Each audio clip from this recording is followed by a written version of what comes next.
Discover connection, awaken sacredness, become empowered.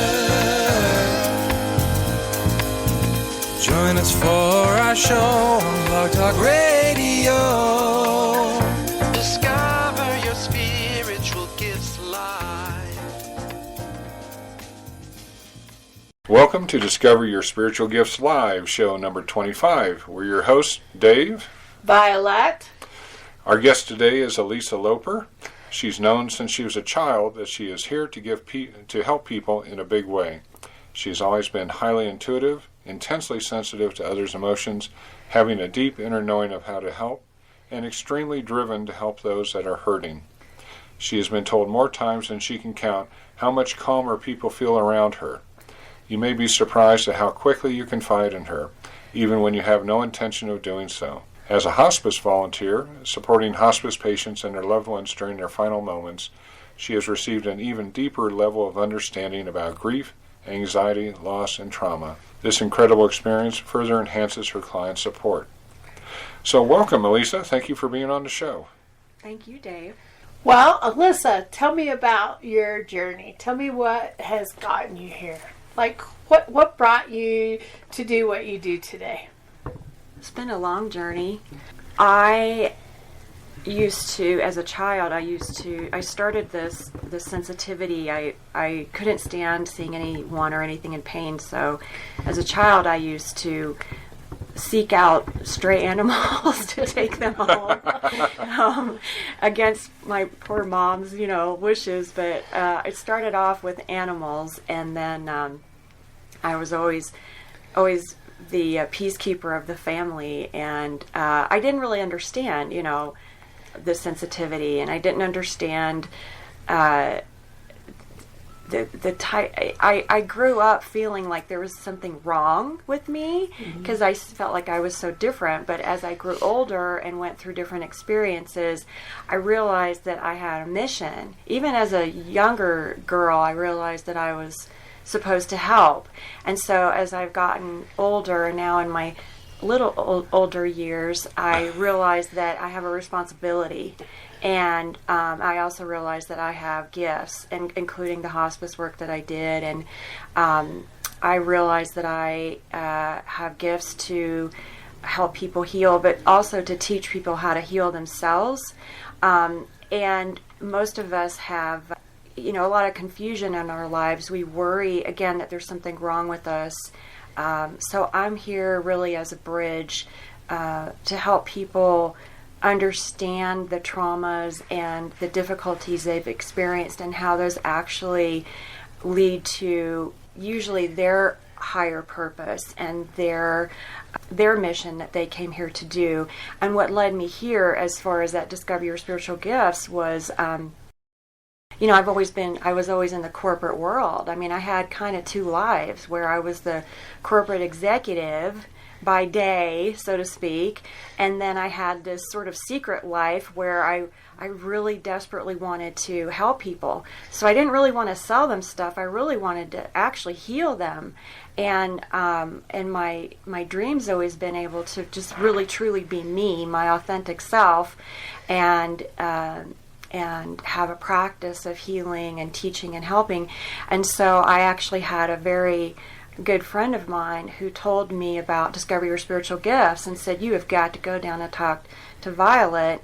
I knew that I was going to be doing part-time work, and then it just worked out so beautifully, how spirit works, where you're in the right place at the right time. And I finally found this place to where I could actually start growing my mission, and so here I am. Well, you've also done a lot of traveling around to take classes and learn more about mediumship and really be out there to meet and get some of this. Talk to us a little bit about some of those experiences and what you've gotten to do, because I know you travel around and take big programs and places. I definitely do. Being a medium requires a lot of training, and it's not just, oh, I'm a medium. I guess some people could say that, oh, I'm a medium, I'm going to go ahead and go to work and then never train. My experience has been that we're constantly evolving and growing, and I'm fascinated by mediumship and all that entails. And so I started, really what led me to the mediumship was when my brother passed away, and I was not so sure about if I was a medium as much as I was a healer, but then I was determined to be able to communicate with him. I couldn't imagine not being able to, so I wanted to hone those gifts.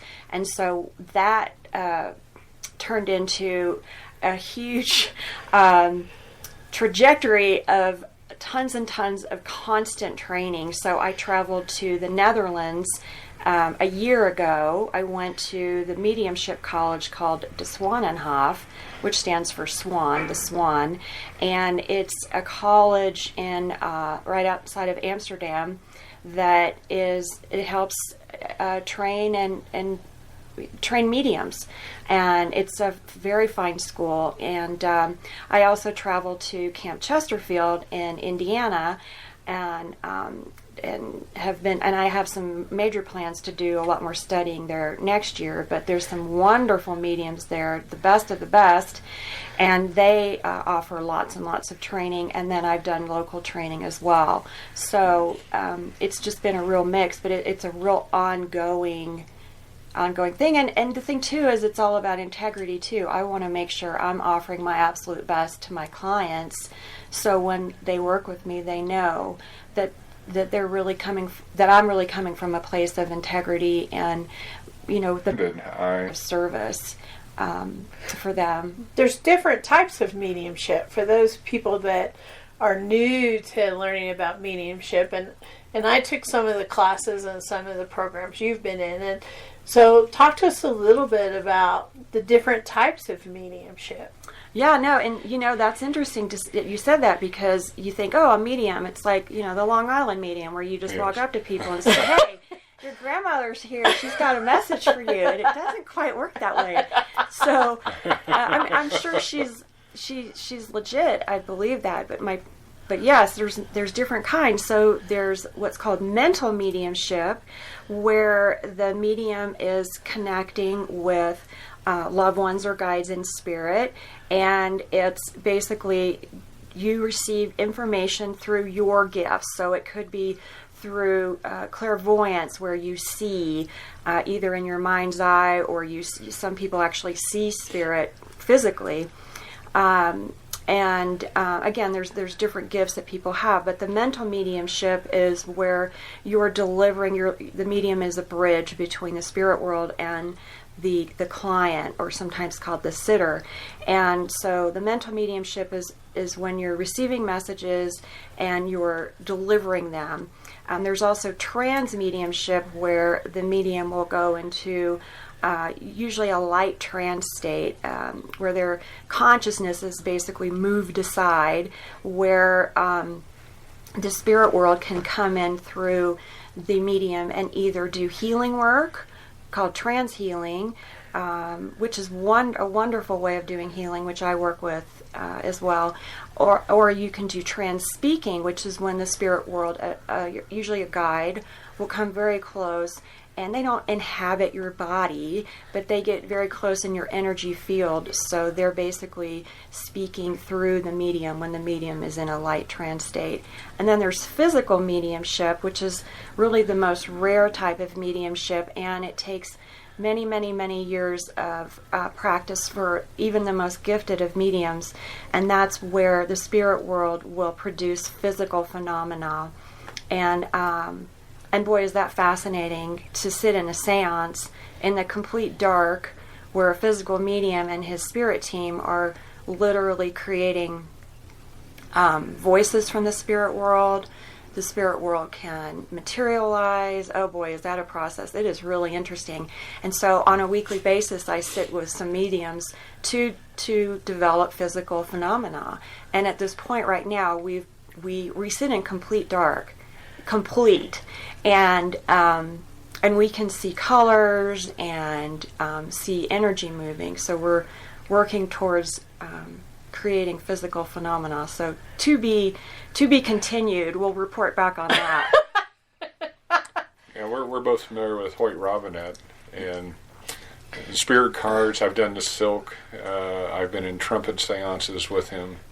Yes. And so, yeah, manifesting mediums are impressive. And then I've heard about transfiguration mediums, and a friend of mine is she's done transfiguration in front of me. She was ringing through John Denver, and I saw John Denver's face appear, and that was quite an experience, you know.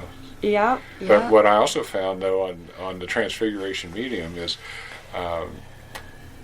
John Denver had different appearances at different points in his life. Mm-hmm. And so you need to sort of form an intent. I'm thinking of the John Denver in this time frame. This is the image I have, and this is the one that would be most recognizable to me manifesting. So that's pretty cool, too. There's some neat stuff out there. There is some stuff, and you mentioned Hoyt Robinette, who was at Camp Chesterfield in Indiana, and I got to tell you, myself and a few others that I'm really close to in the mediumship world, we're kind of addicted to Hoyt Robinette, so we're collecting the spirit cards that he does, which are quite amazing. And case in point on how many years it takes to develop the physical mediumship of those spirit cards that he does, he sat with his team for about 17 or so years before any phenomenon was actually produced, which you probably know. But it's quite extensive. Yeah, he jokes about that. He said, yeah, I was about 18, and I saw this guy doing spirit cards, and I said, do you think I could do that? And the guy goes, yeah, you just need to practice daily. And Hoyt said, if I'd known it was going to take me 12 years, I don't think I would have bothered. It's extensive. And he does spirit cards for his dog. I didn't know that. Yes, he said, yeah, I've done for my dog, where I've done the silk, and I've done spirit cards for my dog. Neat. Well, that's like, a new thing. Who comes through for his dog? Well, interesting spirits. That's pretty awesome. Well, I love the spiritual camps. You know, I studied in Casadega for a number of years, and they do the trumpet seances or the table tipping where the tables move, you know, so lots of that. So I can get you. It's easy to get addicted to that stuff. I want to go and see what it is because it is fascinating. Mm-hmm. It's fun, and you know the complete purpose of mediumship, really, in its most basic form, is to prove that there's life after death, that we don't die, our physical bodies do, but that we are eternal souls. And it's really to prove that there is life after death. We're just as you know, of course, we're on a different frequency when we go back to spirit. Our physical bodies are a temporary situation. And to be able to be a medium is such a privilege and such a great responsibility. But to be able to connect a loved one in spirit to a loved one here on earth is such an honor, because it not only helps the person here on earth, and it's so healing for them to have that connection and that evidence that indeed is their loved one, but it also heals the spirit. It also helps them progress spiritually, and it's just a beautiful, beautiful thing. And people, you have to really give it a shot as far as going to a mediumship event or something to really see, because I think people are very surprised in a very positive way when they finally have that, I know that was my mother, I know that was my father, or I knew that was my guide. It's just fascinating and so much fun. Well, and people have to be open to that. You can't go to a medium or someone and say, I must speak to such and such, because it does not always work that way. That's right. Oh, I've had that experience. I have in fact, I just had someone contact me that said, so-and-so lost a relative and they want to connect. And I said, I would absolutely love to connect them, and I'll be happy to try. But you have to come in with an open mind, because spirit has free will as well, and my intent is always to provide a message that is the absolute highest and best for the client. And sometimes that may not be connecting with that loved one, or maybe that loved one in spirit is not ready, or maybe there's some, you never know. You have to be very open-minded and keep your expectations wide open. And I've heard mediums say it's a lot of work for spirit to be able to come in, that they've got to be able to tap in and connect as well. It's not an instant skill that they're given, that they have to work at it too, that the more you do it, the more they come in. You read some of these channeled books of people in spirit, and they talk about their training time and how sophisticated do they want to become. Do they want to learn how to drop pennies or dimes for loved ones, or feathers, or to turn radios on and off, or lights? And it's a training process for them to learn how to interact with our energy here. Yeah, because it's not the same. It's not the same frequency. So it doesn't always. And what has been, because I know all of us here do a little bit of this, right? I have mediumship abilities. I know Dave does. So what has been our experience when somebody passes, they're sometimes not immediately available. Yeah, they may be in a sham hospital for a while to get them psychologically prepared that they actually did die and that they're going to take on a new body. And this could be a week, it could be 3 months, where they think they're in a hospital with doctors and nurses and visitors, and they're recovering from their accident of being hit by a car, because they're not psychologically ready to understand that they died in that accident. And so they may not be available for a while. Right, absolutely. And I had a couple of young ladies that came in to see me because someone that they knew had passed. And it was a really odd experience. They didn't give me any details, which was good, because you want to make sure you're not being influenced by the information they provide. And they were hoping to also connect with someone else. And she was I could see her, but she was behind the scenes, and this one person stepped forward, and I don't even think he had actually crossed over yet. And just to what you're saying is, sometimes you're right, they're not ready. And we, myself included, before I really started studying mediumship, you just think that, oh, you're gone and you're in, quote, heaven, and you're back to your heavenly angelic self, and it's not the case at all. And all those memories and understandings have flooded back in, and you'd wish that was the case, but from my understanding and the studying that I've done, you're right, and they have to go through their life review. And so, for instance, when my brother passed, I was frustrated because I thought, well, I'm doing all this work, how come you're not coming in? We're doing all this practicing, where are you? And he was busy. Yeah. It's not that he didn't want to connect, but we're all connected. So but that's what makes it so interesting is they have just as much ability to, well, let me put it this way. They are growing alongside us, and the spirit world is always about experimentation. So it's not like they're perfect and they know everything, and they don't either. They're evolving at the same time. So it's all an experiment. It is. It's all about the experience, right? And think about it. If you passed, you got to come to some realization that you're not going to touch your loved ones here again, right? That's a big thing to handle. If you think about the movie Beetlejuice, and I love to bring that up, they were like, what? We're dead? This is our house? What are these people doing here? Right? It's a big thing of you're not in a physical body, right? And you can't come back in a physical body in the same place that you're at today. That life has concluded, right? That's a lot of processing. Another thing is a whole lot of your expectations will create and manifest your reality in the spiritual plane. And if you are a fundamentalist in a religion, whether it's Islam or Judaism or Mormonism or whatever, and you have what you think is the concrete view, you have a lock on what heaven should look like, you show up there, and it's going to be a totally different experience because our religions don't define heaven. heaven defines us, and our religions kind of come up with man-made stories.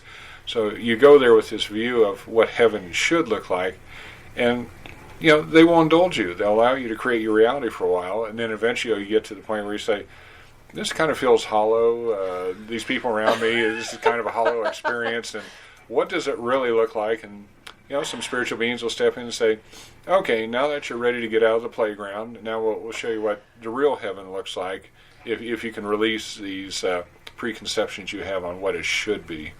Yeah. And you've talked about people that believe they're going to go to hell. Yes. And they create that reality when they die. Yeah, right? and I work with them on retrieving them and helping them understand it's just an illusion. But yeah, if you believe in hell, you have an image of it, and when you die you think you belong there, the Creator says yes. And you can be in that hell for however long you want to be until you finally say, is this all there is? And an angel may step in and say, you could have tapped your heels together at any time and gone home.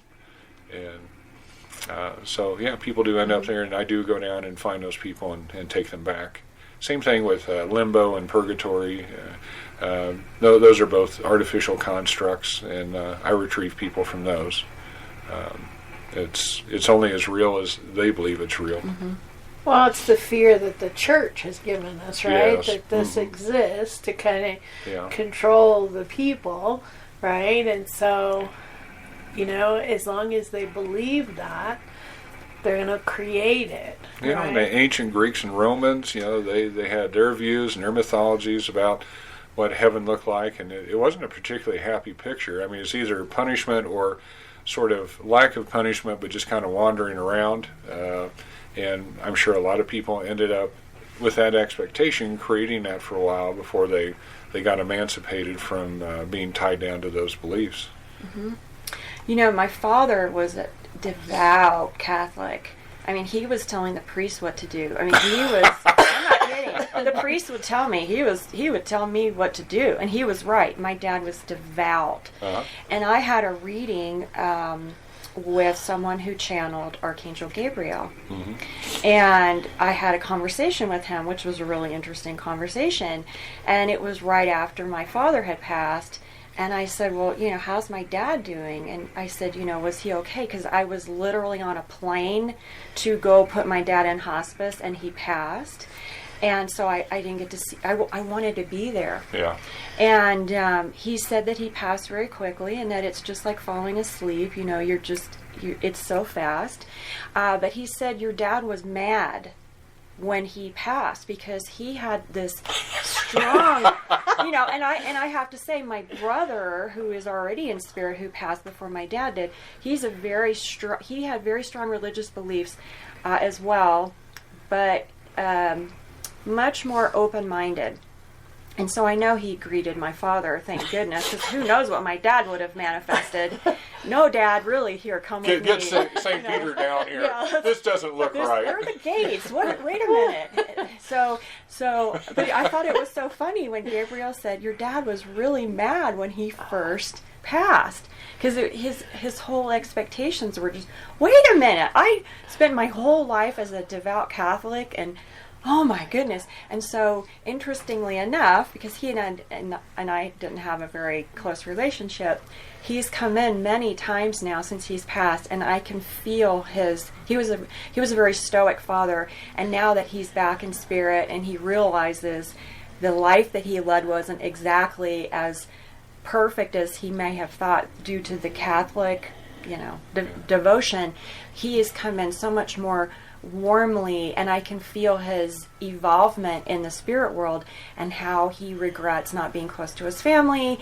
And it's wonderful to see, because when they go back to the spirit world, then they continue their evolution. They don't just sit there and float on clouds. I mean, they can, I guess, but they continue with their growth and their evolution. We're constantly evolving, and it's such a delight to be able to hear my dad in my mind, and feel him. And he's so loving. Mm-hmm. And it's so lovely, because people worry that when their loved one passes that they're gone. And I got to tell you, my experiences with my loved ones who have passed, I'm literally, no kidding, closer to them now And I make the effort to tune in with them. I don't it's a combo effect. They're making the effort and I do too. But to my father and my grandmother and to my brother was my, beloved sibling, much older than me. So he was kind of like the father to me. And now I feel like we are so much closer than we ever were when they were here. So if people can work through, and I help people work through the grief, but if people can keep their minds open and realize that they're not gone, you can actually develop a much closer relationship and heal a lot of the trauma and the wounds and the family dysfunction when they cross over. Well, and I think that's a lot what we're meant to do, right? Yeah. When I was in my early 20s, I'd lost all my family, my parents, my grandparents. And so I wandered for 10 or 15 years without my family and that yearning to have them. And I know when I reopened, because I had been open as a child, right? And my mother didn't believe in this stuff and was constantly going, you've got to stop this. You've got to stop this. You can't do this, right? And so in my late 30s, I reconnected to my gifts and started opening. And I would go sit on my back patio in Florida, and they would all come in and take seats. And come in, and we'd have conversations, and I could feel their presence, and I could see them. And it was like we were all back together. And today, my mother sits in every class I do, right? Very proud, learning, excited to be here, because she always says, I didn't get that opportunity. I didn't know this was possible. I am so glad I get to sit and watch you teach others all this cool stuff. And so she's always in my classes in the back, right? And so everybody can really connect with their family if they're open and not closed-minded. They can really do that. And I agree, have a better relationship than they ever had. Oh, and so much healing. Exactly, that's exactly what I was going to say. The amazing healing. People can't even imagine the healing. It's almost like healing waters washing over you, and again to your loved ones in spirit, because when they cross over, then they start having a higher awareness and they can see the bigger plan. Because guess what, all these things that we choose, these traumas and these, our loved ones passing early, it's all part of the plan. We all signed up for it, we just don't remember. And I want to also say that everyone is psychic, everyone has the ability to connect, anyone can be a medium, because we're all connected. It's really the intent. Maybe some of us have the propensity, like you, Violet, and Dave, and we have that extra sensitivity that we were born with. But really, anybody truly can study mediumship and learn. Truly. Well, and what people need to understand is the healing that you're doing heals your family, your ancestors, back and forward. That's what we came here to do, was heal and peel back a lot of these layers. Yeah. Not only for ourselves, but every time I do a healing, my mother gets healed, my grandmother gets healed, her mother gets healed. It goes all the way back. That's why they're always with us when we're getting healed, because they're like, yes, keep going. Ancestral I feel it, right? Because it really does happen that way. There's something about being here in this dimension, and the healing we do is so impactful for not only us, but our families and everyone close to us. It has a connection. Well, we're going to take a break here for just a few minutes. Stay with us. We'll be right back. Hi, I'm Violet Rain, Master and Teacher of Sacred Priesthood in the Mystery Schools here at Discover Your Spiritual Gifts. This is a program that I offer about once a year. We take on students to start this program. It's an 18-month program, which means there are 13 classes. We teach a class once a month, and we skip months with holidays. And on this path, men and women can come together to become sacred priests and sacred priestesses of the Order of Melchizedek. The Order of Melchizedek is the oldest sacred priesthood on this planet. It was mentioned in the Bible and still exists today. This is about walking a path of beauty, sacredness, and service. It's about learning how to be a magical creator of your own life and using the universal mysteries to create whatever type of life that you're looking for. This path is filled with magic, about learning prosperity, about creating, about sacred geometry, about Kabbalah, about learning about the ascended masters, the archangels, the elementals, including dragons and fairies and unicorns and the mermaids. It brings all that universal wisdom together to create a way for everyone to have that joyful and abundant life that they've always wanted.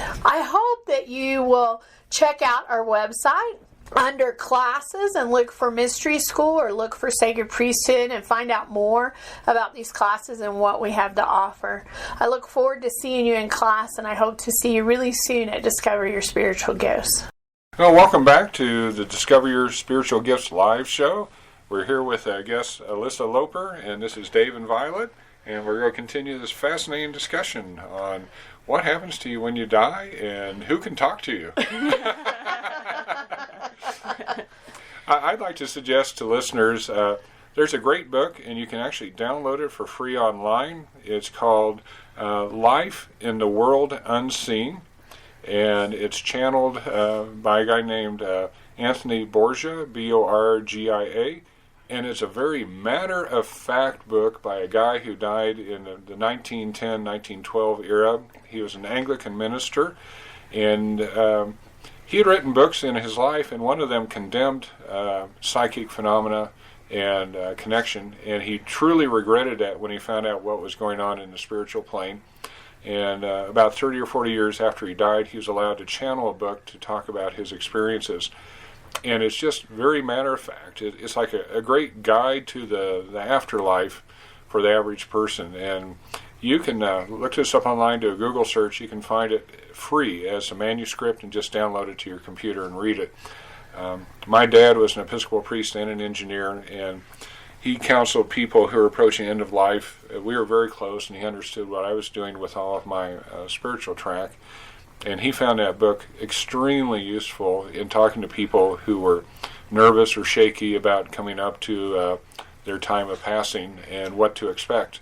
And he could frankly talk about, there's sort of the fairy tale version in the Bible, streets of gold and pearly gates and all that, or do you really want to know what it looks like? And the people generally did. They wanted to have an idea of what they were in for. And it really comforted him when he was approaching his end of life. He died of cancer a few years ago. So I would advocate that book. I've read that book, Dave. I would completely agree. It's fascinating, and it from other mediums that I study with, they've said that is one of the most detailed descriptions of life in the spirit world. And it's actually The World Unseen is a combination of several books. Mm-hmm. And I wish I'd known it was free because I bought them all. But well, the first one's free. I don't know about the volume 2 and volume 3, but Life in the World Unseen, the first volume is free. It's really fascinating. It's super fascinating. And I was going to also say, I'm reading a book right now that I think would be very interesting to people who are getting, who are curious about mediumship and what happens in the spirit world, and also how to evolve as a person. We have this urge to know more and to learn more, and it's insatiable sometimes. And it's called The Journey Home, and it's written by Lee Carroll, who channels Cryon. Mm-hmm. Cryon is Kryon, but The Journey Home, it's a parable, and it's a parable about Michael Thomas and the 7 angels, and it's a short read, and I'm in the middle of it, and I would really recommend it for anyone who is I've been studying for years, but I also think this would be something that someone who is just tapping into mediumship or just their spirituality and starting to question the status quo that sometimes we have here on earth. But The Journey Home, it's really, really good and very interesting, and it's a light read. It's a really light read. And then one more I wanted to recommend that I recommend to a lot of my clients is called Your Soul's Plan by Robert Schwartz. And it's beautifully written. The author is absolutely, you can tell, the most compassionate, kind man. And the reason I really like this book is the traumas that we endure in our lifetime, especially childhood traumas or things that are just incredibly tormenting to us, are usually by divine plan that we've agreed to in our soul's contract, and including the people involved, including abusers and things that you just can't believe we feel victimized by, and you can't believe that it would have happened. But those traumas are many times, if not all times, what are our greatest gifts in our lifetime, because it's like they crack our heart open and help us develop incredible compassion and empathy and kindness, and it helps us be less judgmental, and it helps us realize how strong we are, and many times it brings us closer to God and closer to our spiritual nature. I also do astrology, and I find that so fascinating because you can look at someone's birth chart and you can see a lot of the challenges that they signed up for. It's like the blueprint of their life, and it can certainly go different ways, but you can see the energy or the propensity of what challenges they would endure. And every time I've seen in someone's birth chart where there's places of wounding, we all have places that we're going to have a lot of challenges, but it's all by design, because that's where we have our greatest growth, and that's where we also, our deepest wounds are usually where we're also able to most deeply help others because of those wounds, because of the perception that we have and perspective that we have.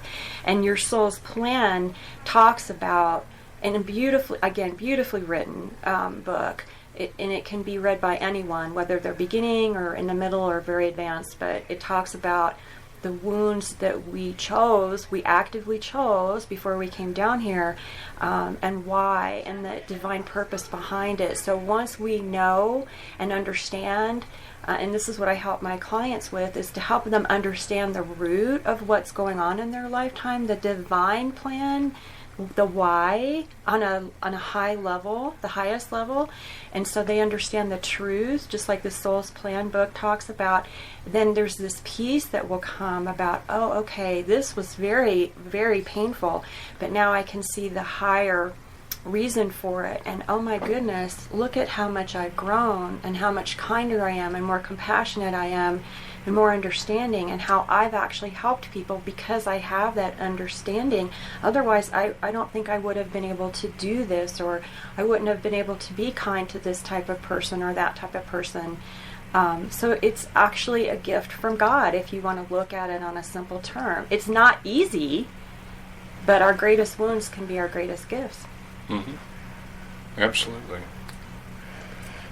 Yeah, it really does. It does come that way. And I know that when as the center and as practitioners, as we step in, most practitioners attract clients that have had similar experiences, right? Or we perfect some. So you'll notice that people that have a niche or a specific area they work in, they've experienced that themselves, so they do have an understanding of how to help someone else that's experiencing that same thing. And sometimes we go through that so that we can be that person on the other side, helping others through the same experience afterwards, or have an understanding. So I see that a lot as well.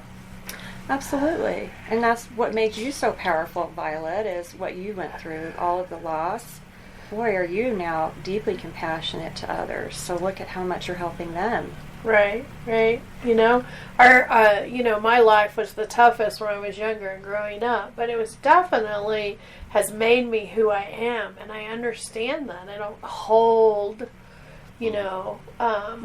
hate for what I went through. You have to have an understanding of, if I didn't go through that, I would be a completely different person and in a different place, and I needed that to be who I am today. So it's really important when we allow ourselves to go through that. So it's hard. I think something else that comes up there too is working with somebody who's seen a lot of clients.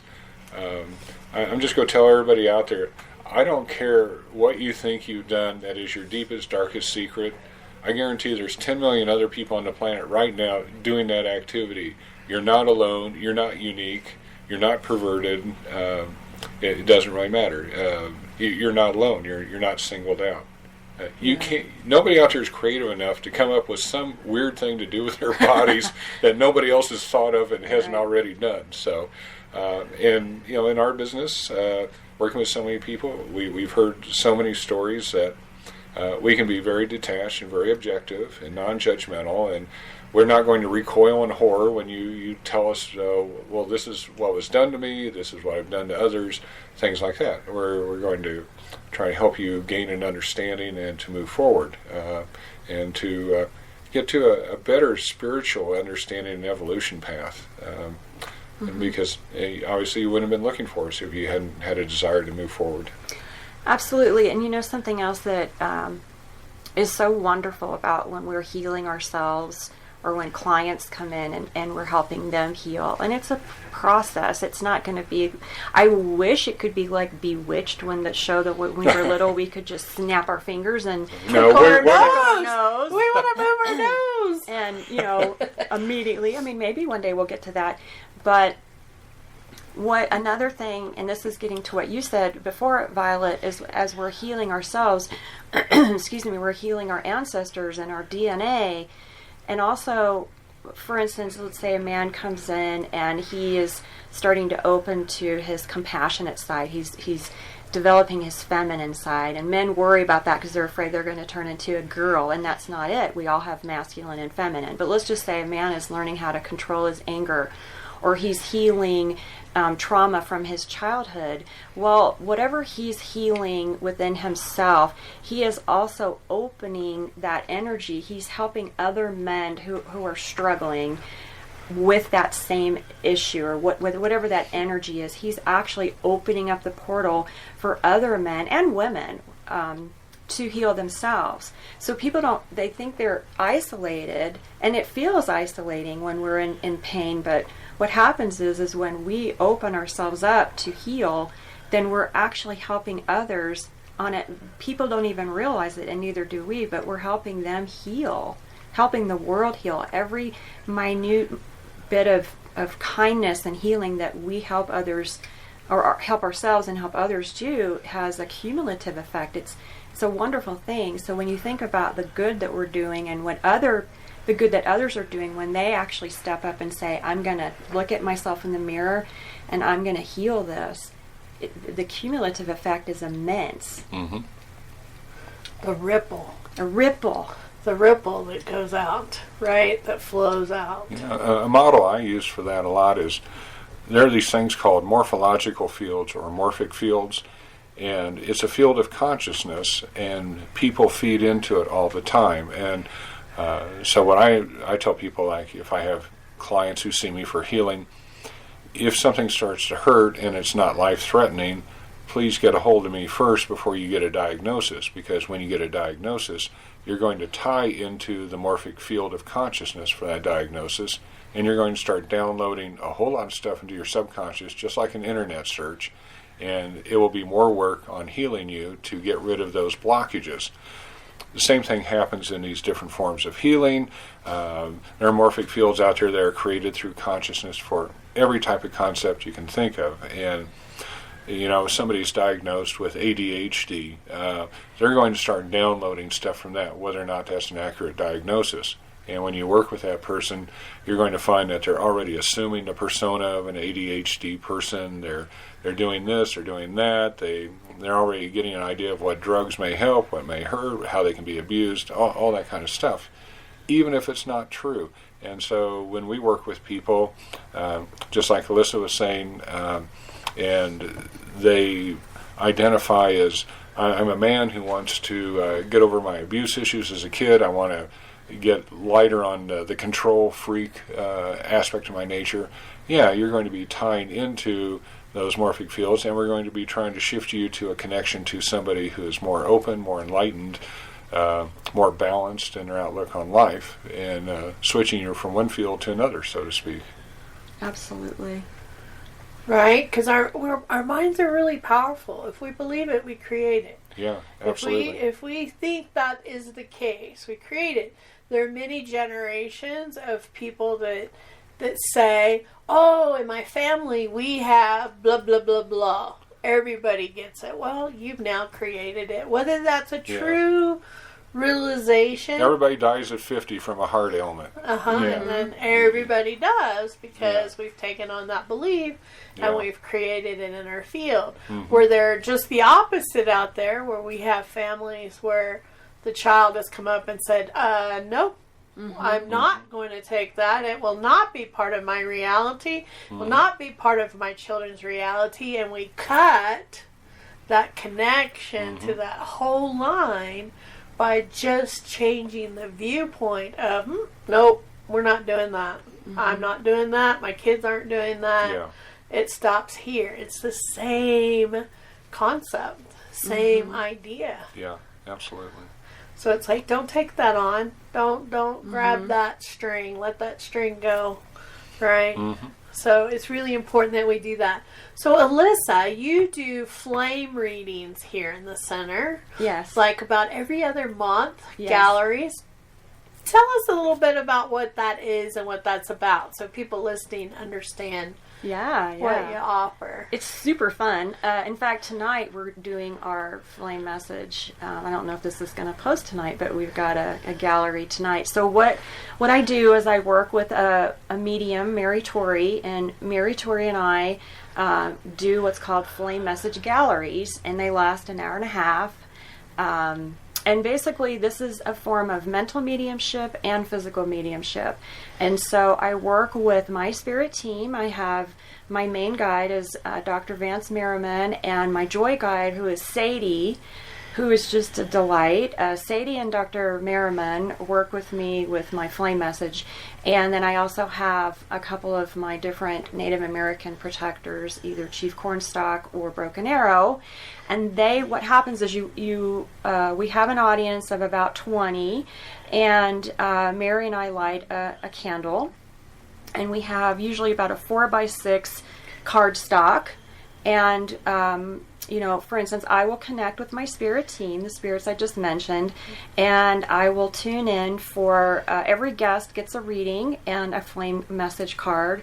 And my intent is always to provide something of great value to the guest, and a message of love and healing to the guest. Whatever, again, is highest and best. Sometimes it's a guide that comes in, sometimes it's a loved one, sometimes it's their deceased dog. It's whatever they need at that time. And so what we do is it takes 3 to 5 minutes per guest, and I literally will take this 4x6 card stock, and I will stand there and tune into my spirit team, and then I lightly run the card stock over the flame, so the precipitation of the flame will produce an image on the card. I am not manipulating the flame. My protector is my Native American guide. Tonight it's going to be probably Chief Cornstalk, because he's pretty good at that. And so what I do is, as I'm tuning into the spirit world and I'm running the card across the flame, Chief Cornstalk will manipulate the flame and it will create an image. Sometimes they'll even create color. It's fascinating what they create. I have no idea what they're creating at that moment. I've done them for you and Violet. And so so what happens is they let me know when they're done, and then I look at a card, and there's some precipitation from the flame. It will create sometimes an animal spirit. It will create sometimes a deceased animal. Sometimes it will create images of a spirit team. I've had them create. I did an event last weekend where they actually wrote a letter, the letter H, which was signifying a healer. Anyway, they just come up with all kinds of really wonderful images that will be symbolic to the guest. And then my spirit team will let me know what the significance is of the actual image, and then I will show it to the audience and the guests, and then they will tell me what I need to tell the guests. So, sometimes it will be a loved one that will come in and want to give some evidence of who they are. I'll get, if it's a male or female, if it's, they'll give me some information, what does this person look like? What was their relationship to the guest? Many times I will channel guides. I find that the people that attend our flame message galleries tend to be on a spiritual path, and so the spirit world will always, they don't waste energy. They'll always use a medium as an opportunity to pass along some really important information, as you've received some really good information, Violet. And Dave, if you would attend, you would also get really good information. Hint, hint. So anyway, no pressure. No pressure. But anyway, and so it's like a 4 or 5 minute long message, and it's always something that's going to be of benefit to the guests, something that will encourage them, inspire them, give them some type of information that will help them with something that they're being challenged with. The spirit world will never ever give details that would embarrass the guest or anything else, but the guest will know exactly what they're talking about.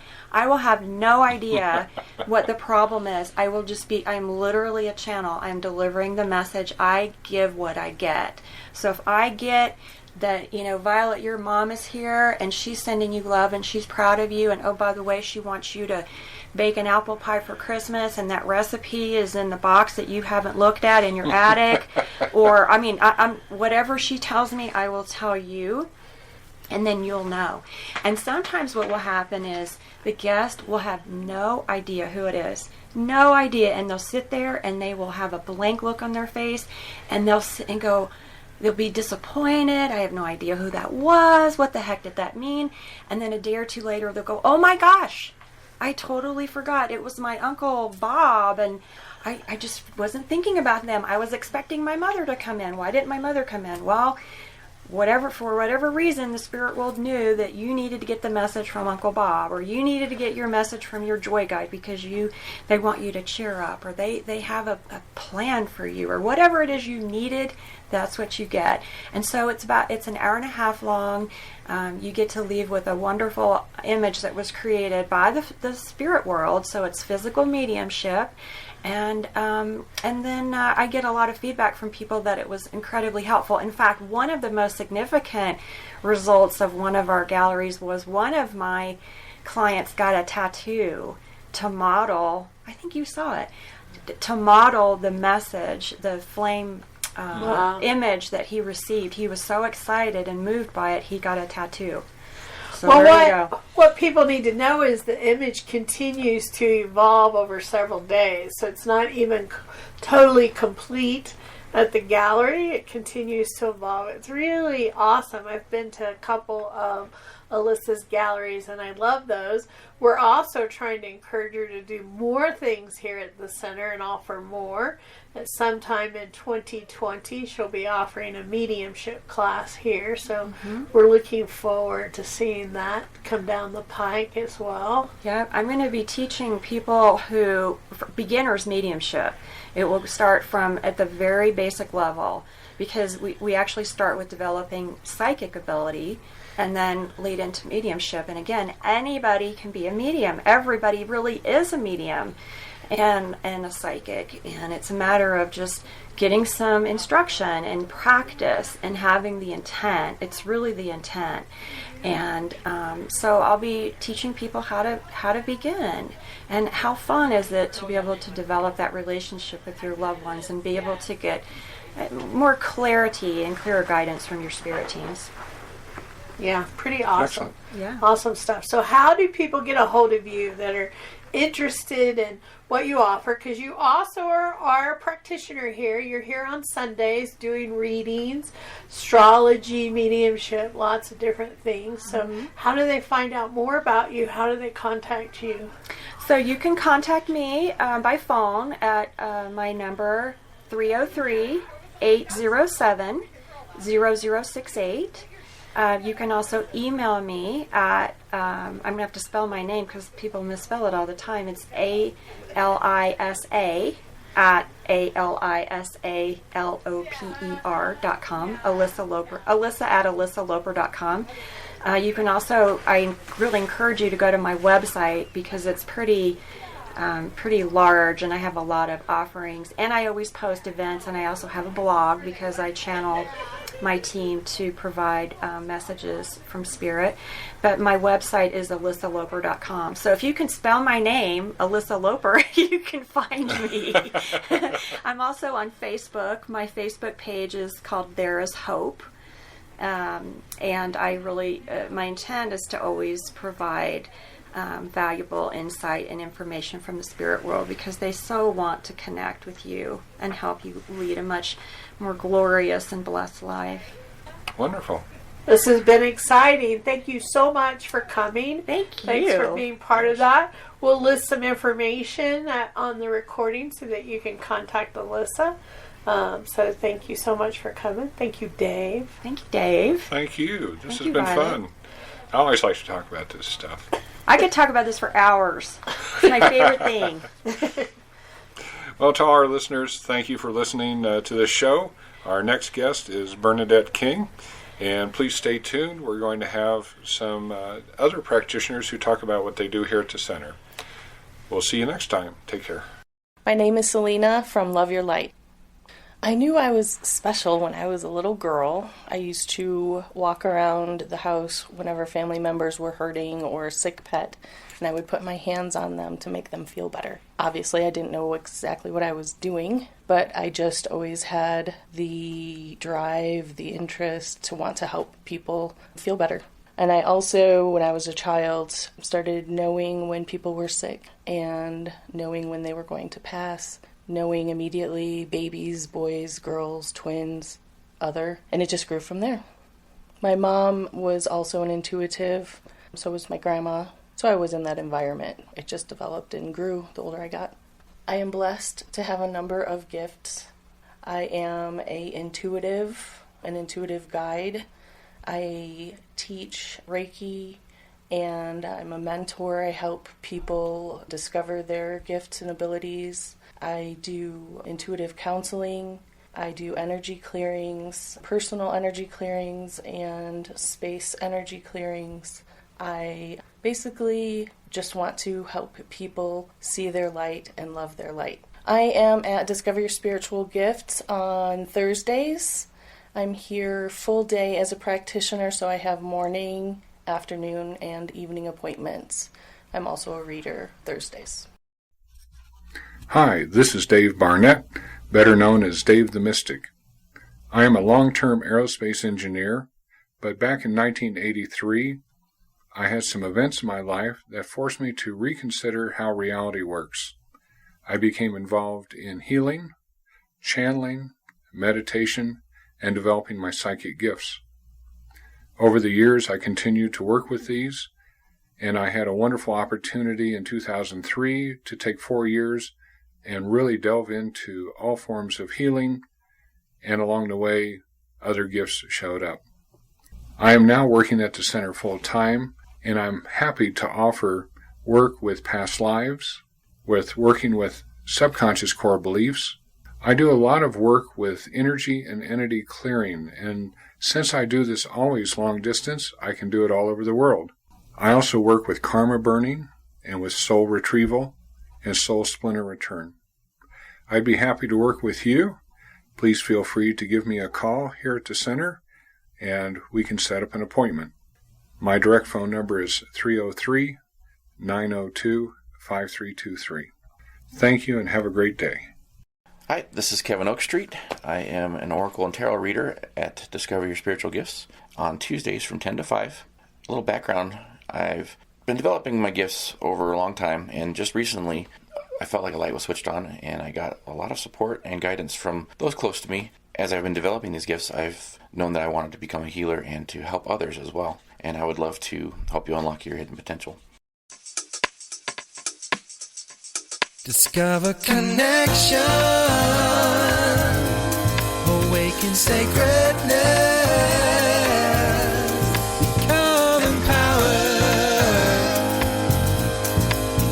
Join us for our show on Blog Talk Radio.